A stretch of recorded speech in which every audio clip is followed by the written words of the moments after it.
These masters that I would speak to you of are called the Lords of the Seven Rays. And I have told their story in a pocketbook, which is by that very name, Lords of the Seven Rays. It's 2 books in one. The first half gives biographical background. Who were they? When did they live? What did they learn? What did they bring forth? The second half is their teaching. This book emphasizes the fact that there are retreats of these Lords of the Seven Rays, whom we call Ascended Masters, and that these Ascended Masters have opened their retreats as universities of the Spirit. The Ascended Masters teach us, through the Keepers of the Flame lessons, sponsored by Saint Germain, how we can, as we go to sleep at night, pursue meditation, visualization, prayers, and decrees, that we might enter the etheric body, our souls journeying in the etheric body to the etheric plane where these retreats are. Now, the universities of the Spirit of these 7 Lords officially opened to vast numbers of people, in fact, tens of thousands of people, that would journey there at night on January 1, 1986. There is no question in my mind that all seekers in the New Age, or a vast percentage of them, have at one time or another been taken by angels of light to these inner retreats, and that because of an inner learning process that has begun to percolate into the outer mind, whether through questioning or through seeking or dissatisfaction with one's current state of awareness, there has come about a sense of pursuing a path and arriving at the place when the full awareness should come to you of what you have been learning on these inner planes of being, even while you're functioning on this plane.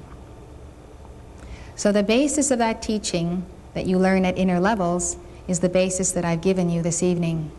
That is the cornerstone of your life, your purpose, your goal, and your destiny in this life. This book then is exciting, easy reading, and it's very heavily illustrated. When I tell you about the Lords of the Seven Rays now, and I talk to you about their embodiments, the slides you see are just a few of the hundreds of illustrations that there are in this book. So we begin with beloved El Morya, known as the Lord of the First Ray. He may look fierce, but he's fiercely devoted to the will of God, because the first ray is the ray of God's will. That devotion to the will of God shines in him in these following embodiments when any one of you may have known him and walked with him. The first we record is Abraham, 2100 BC. Scholars assume that Abraham was either a humble nomad or a mythical figure, but archaeological evidence now confirms the biblical portrait of a wealthy military chieftain. He lived in Sumer, came out of Ur of the Chaldees in obedience to the call of the Lord. El Morya was embodied as Melchior, one of the 3 wise men. They used a science of the stars, of astrology, to follow not only the place where Jesus was born, but the year and the hour of his birth. He was Arthur, king of the Britons, in the 4th or 5th century.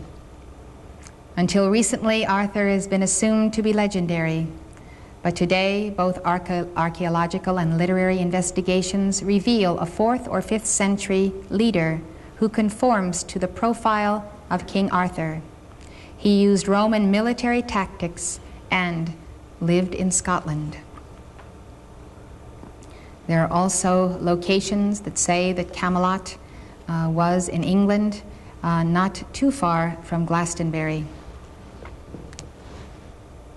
El Morya was embodied as St. Thomas Becket. 1118 to 1170, he was Lord Chancellor of England, friend and advisor to King Henry II. He became Archbishop of Canterbury. He came into conflict with the king over the rights of the church.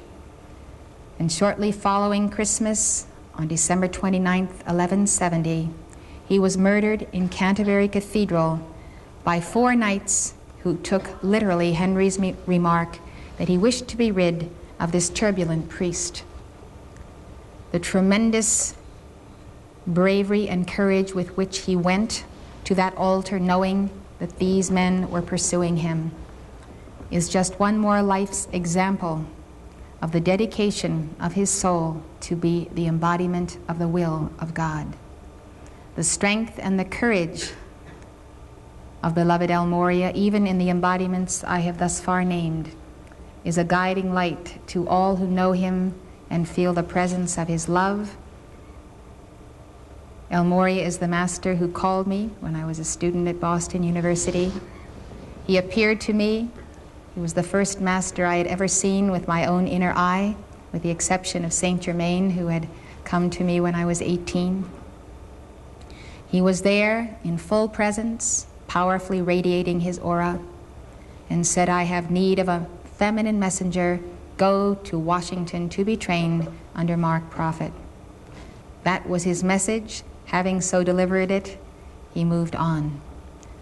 Morya is very straightforward, very direct, and very much active in the affairs of state in the world today, as he was in his embodiment as St. Thomas More, 1478 to 1535, Lord Chancellor of England. He was lawyer, judge, statesman, author, poet, and humanist. All of those callings reflect the first ray. The preceding lecture was given by Elizabeth Clare Prophet, world-renowned author and spiritual teacher. The Summit Lighthouse is an international spiritual organization dedicated to universal enlightenment. Founded in 1958, the Summit Lighthouse has been a beacon of truth to thousands worldwide and a leader in New Thought spirituality. The preceding program has been brought to you by the Summit Lighthouse. For more information, call 1-800-245-5445 or visit our website at www.tsl.org. Outside the USA, call 406-848-9500 or write to the Summit Lighthouse, 63 Summit Way, Gardner, Montana, 59030, USA.